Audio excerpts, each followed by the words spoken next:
Alright, so we're finally back on the KLX. As you can see, a lot of stuff has changed. Didn't really have much to show you guys in between the last video and this one, and I know it's been like 2-3 months. But you'll notice it's got some KTM 65 forks on it, some Renthal play bars, the newer plastics, which you've already seen, but I've got some graphics I had made. They are, you know, kind of like replicate the Cali 450 graphics. And then BBR swing arm, which I've had for a while. And then I bought a Pro Circuit KLX header just off of eBay, and I started to prep it for the O2 sensor here. The whole thing's gonna end up getting cleaned up, but just for now, so we can tack that in place. And then we've been working on the muffler setup. So this is a love-hate thing for most people. It's, I don't know, kind of like an old school muffler. Reminds me of the Yamaha YZ426F mufflers that came stock. And we just got it tacked up. We're gonna film a little bit of that welding process here in a minute.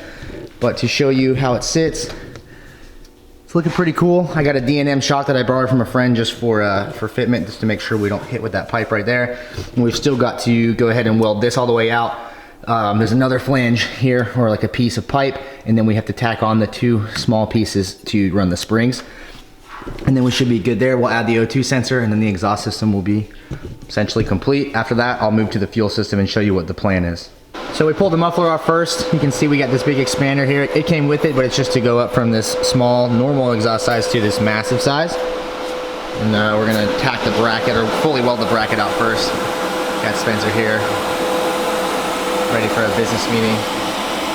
They always say that TIG welding is shirt and tie welding, and I guess this is true. True for the youth, death for the faith, meth for the base, gas for the race. Set it out now. We pressing the stakes, it fall into place. A lot on my. So the muffler didn't come out too bad. We didn't really prep it. It's kind of like a weird wannabe titanium, definitely not titanium, possibly stainless, universal China muffler that came with this cool Yoshimura badge that I put on here. So I don't know, I don't really care, whatever. I cut this out of like a chain guide that I was using, so that's why it looks the way that it does. And then the next thing, oh yeah, here you go. There's my chain guide bracket right there. These are stainless as well. And we're sitting around. So next we got an O2 sensor bung, and this is the O2 that comes on the Z125. It's a lot smaller than like a standard O2, but it's necessary. So I actually cut the bung out of the old exhaust that came with the bike, and this is what I've got. So I marked it up, and it's gonna go something like that. So I gotta drill this out a couple sizes more, and we can tack it and weld it all the way around, run the sensor in, and check for fitment on the bike. And hoping we're right, because at that point we can't really go back. So Spencer got it welded all up, looking pretty solid. O2 bung lined up fine. Wasn't gonna waste your time with that fitment, but it looks pretty sick. This is all prepped with a pipe belt sander.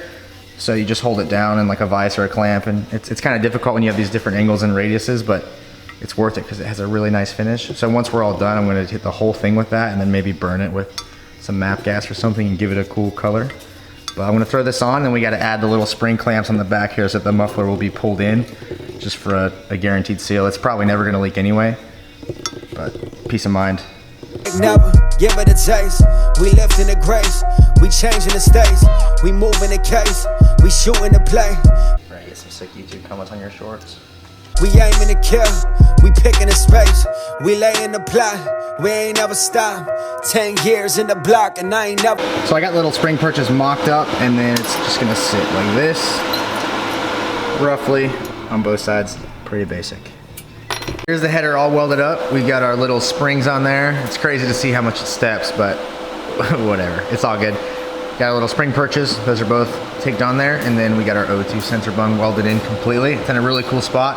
But before I throw it back on to show you what that looks like, I'm gonna go ahead and pipe belt sand the entire rest of this and get it all cleaned up.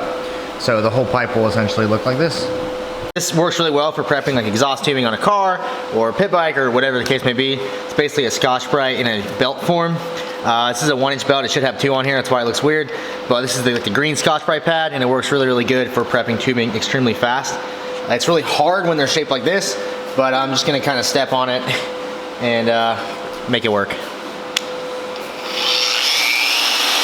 Flop, got the bag and heated up, shit ain't never pop. Took some metal to my head, I never begged to drop. Man, you cats grew up with help. Dog treats and kick dogs, did that myself.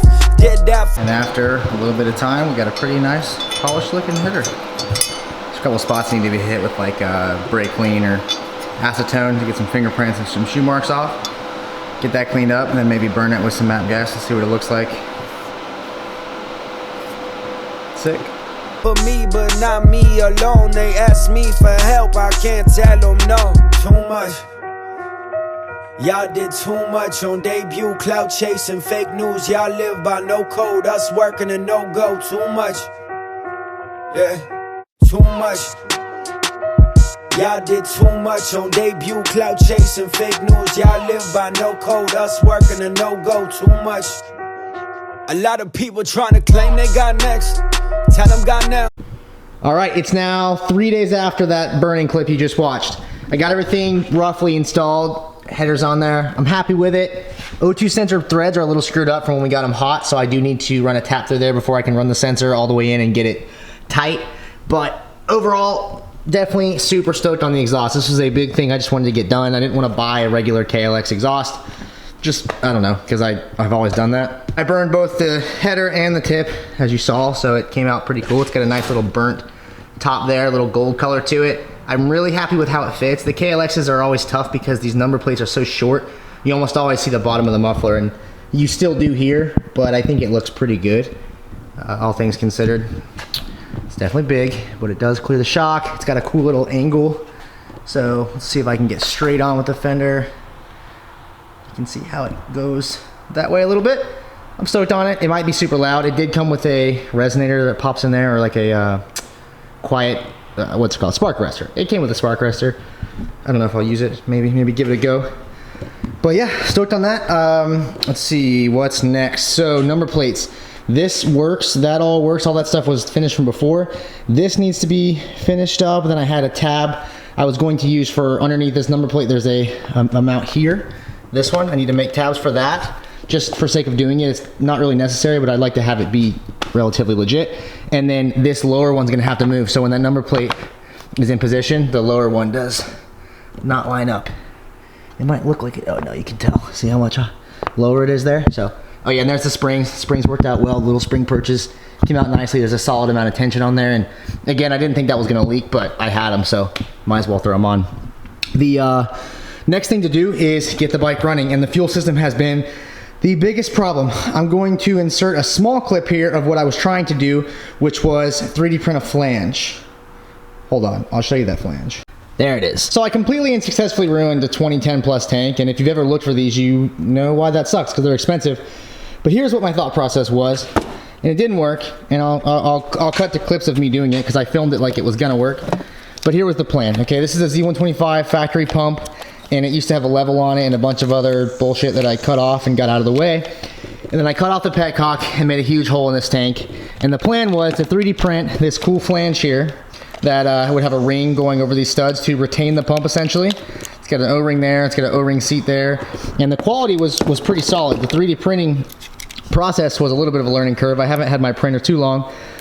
But you know, this used to look normal down here, and then I cut or trimmed like a radius to, you know, form to the bottom of the tank, like so. And the idea was cool. It was definitely a really tight fit, but I thought it would work, and it would be the simplest solution because these pumps are internally regulated. And for those of you that aren't familiar with EFI, the way they work, the way the system works is that the fuel injector needs a set amount of pressure coming to it. It's like 40-ish PSI roughly. I don't know how much that varies with different systems, but it's considered a high pressure pump. So when I went to look for aftermarket low pressure pumps, I wasn't finding anything. And I figured, okay, well, if I use the OEM pump, I'll plug it right into the Z125 connector right here, and all my problems will essentially go away. And that's why I was so driven to make this setup work. So I had my studs, I had all my stuff. Now, for those of you that 3D print or are familiar with this process, which again, I had to learn a large amount about the plastic welding portion of it. These tanks are made out of polypropylene. Polypropylene has a higher melting point than what this is made out of, which is PETG or polyethylene glue something, whatever, something with a G. Regardless, it's got a lower boiling point, or I'm sorry, lower melting point. So when I went to plastic weld it, this melted much quicker, hence the goop looking stuff we have remaining here. So, you know, like I said, I was pumped. I had these cool little recessed sections for the bolts. And, you know, this is a really simple piece to draw, but I was just stoked on it, and unfortunately it didn't work. So then I was, you know, back to the drawing board. What can I do to make this setup work? And I had to buy another tank. So I'm gonna show you a few clips right now of that process that didn't work, me failing basically, and then we're going back to the bike. So 3, 2, 1, go.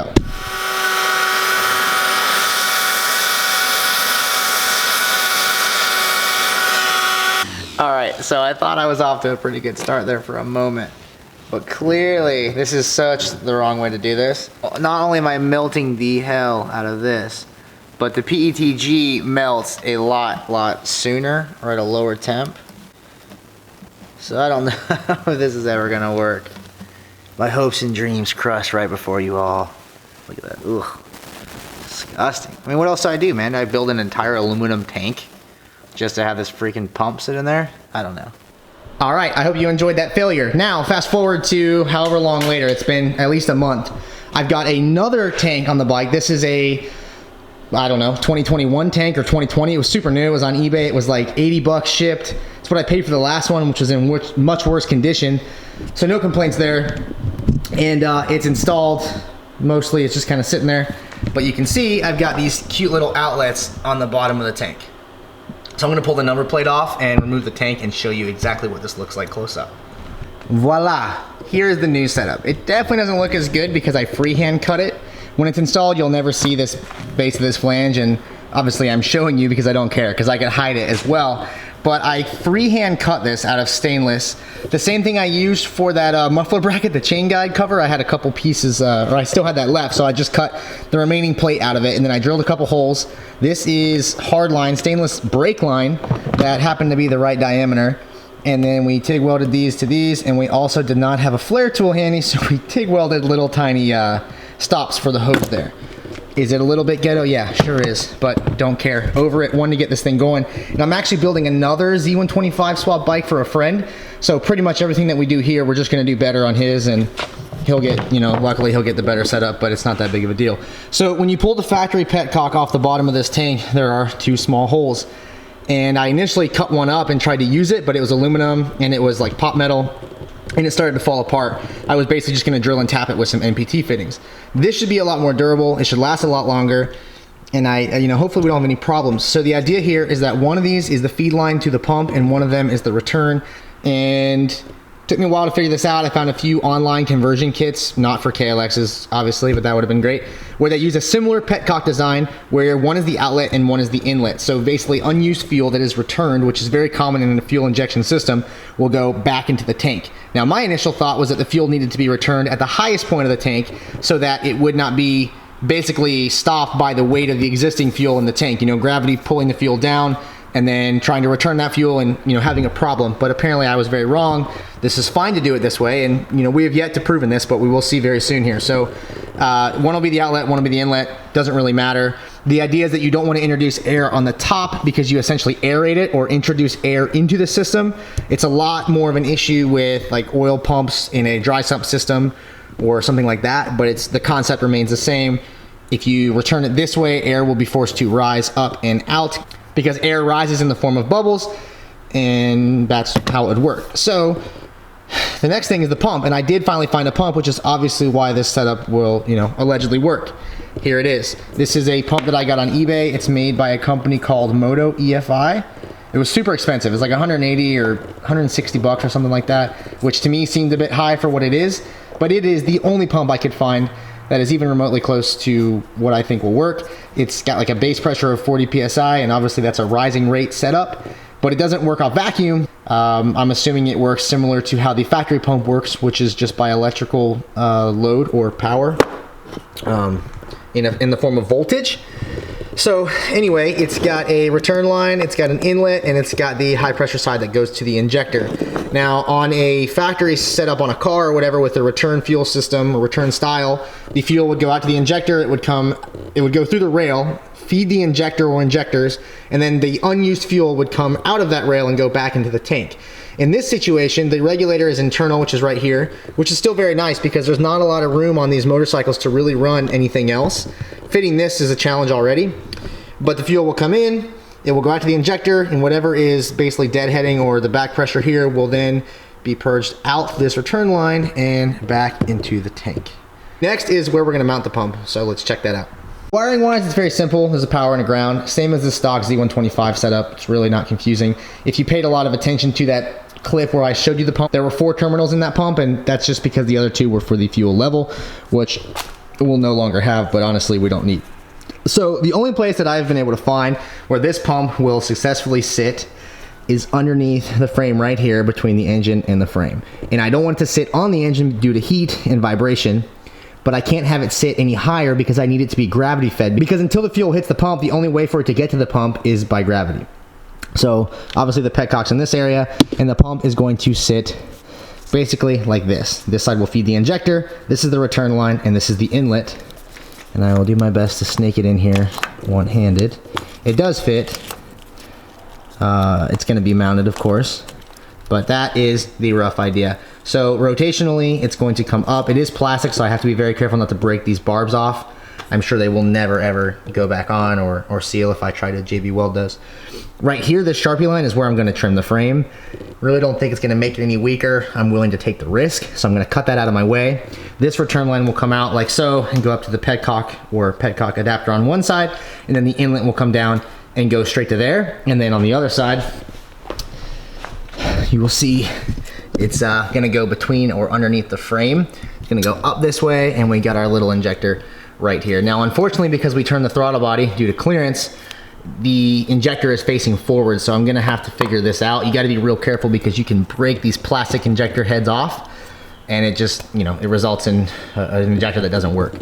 So that's gotta be sorted, but this does rotate a little bit, so I might be able to use like just a regular EFI or like a fuel injection hose from Advanced Auto Parts or something similar and make that work. So that is next on the agenda. We've still got to clearance the frame here for the top of the throttle body in the event that the motor does move. And then obviously swing arm's got to be tightened up. I've got to get my own shock. I think I'm going to go to the Fast Ace forks. As much as these are a few hundred cheaper, it just doesn't have the look I want. I'm trying to copy that 450 feel, and gold forks are what I would consider a necessity at this point. So I need to do the forks, I need to tighten the swing arm, I need to get a shock, I need to do a brake pedal. I bought a SICK 110s pedal, but it does not fit because the Z125 oil fill is here instead of up here like on the KLX, and the lever hits right there when it doesn't fit at all, like non-existent fitment. So I'm gonna have to change that too. And then I've got this back wheel here that is from a friend. It is super beat up, it needs spokes. And when I got it, I traded him the stock one, thinking that I didn't really care. I just wanted to relace the setup. But now, of course, that we're almost done with the bike, or really close to at least hearing it run, I wish I had something I could just ride it on, and this is not really that. So, still considering going to a KX65 wheel, but they're just expensive, and I really don't need a disc brake on the back. I did get this cool part, which I don't think I even have this piece, but what it does is it allows you to essentially go like this, and this slide notch here would lock onto the swing arm like so. It acts as your wheel spacer, and then this bolts to the hub, so you don't have to run that stupid rod that all the KLXs have, where it basically goes like off the frame here down to your hub. The CRFs don't have it, and I don't understand why you would ever design a system to have that. But this cool piece, it was like 80 bucks.